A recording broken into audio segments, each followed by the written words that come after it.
ইফতারের ভিন্নধর্মী অনেক আইটেমের মধ্যে একটা হচ্ছে ফিশ বারবিকিউ।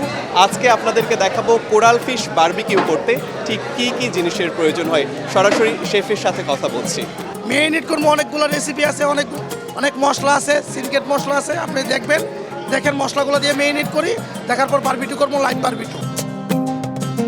কোরাল ফিশে লবণ দিলাম, মরিচ, এটা হলো আমাদের সিনকেট মশলা, কাবাবের মশলা, ফিশের মশলা, টমেটো সস, আদা বাটা, রসুন বাটা, বাদাম বাটা, মশলা, এটা হলো আমাদের সরিষার তেল, এটা হলো ঘি, লাস্ট পর্যায়ে হলো লেমন, হালকা স্পাইসি। যে কোরাল ফিশের বারবিকিউ করার জন্য কত যত্ন করে ম্যারিনেট করা হচ্ছে, আর এই যত্ন করা দেখেই মনে হচ্ছে যে কোরাল ফিশটা আসলে অনেক বেশি টেস্টি হবে। তো আসলেই কত বেশি টেস্টি হবে সেটা দেখার জন্য আমাদের সাথেই থাকুন, আর একটু পরেই কিন্তু পুরো প্রক্রিয়াটা শেষ হয়ে যাবে।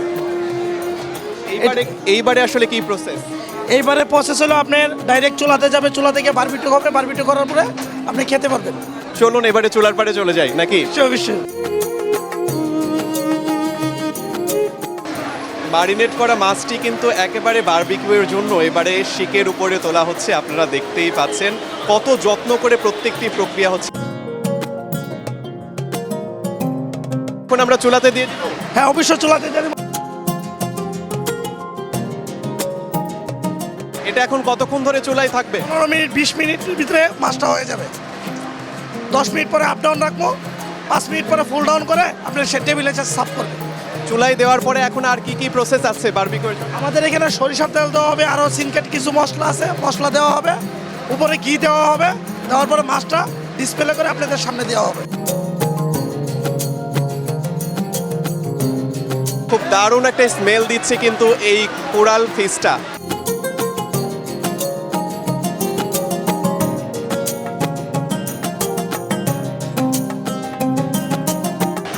হ্যাঁ, সরিষার তেল দিচ্ছি, অরিজিনাল সরিষার তেল দিচ্ছি। আপনি ফিশে খুব সুস্বাদু লাগবে সরিষার তেল।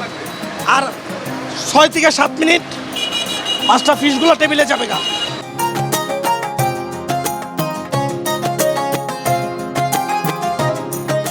আমরা আপনাদেরকে কোরাল বারবিকিউয়ের রেসিপিটা দেখানোর চেষ্টা করলাম। এবারে একেবারে শেষ পর্যায়ে এখন খাওয়া যাবে এমন একটা অবস্থা। তো এবারে দেখে আসি, চলুন কি অবস্থা আসলে কোরাল বারবিকিউয়ের।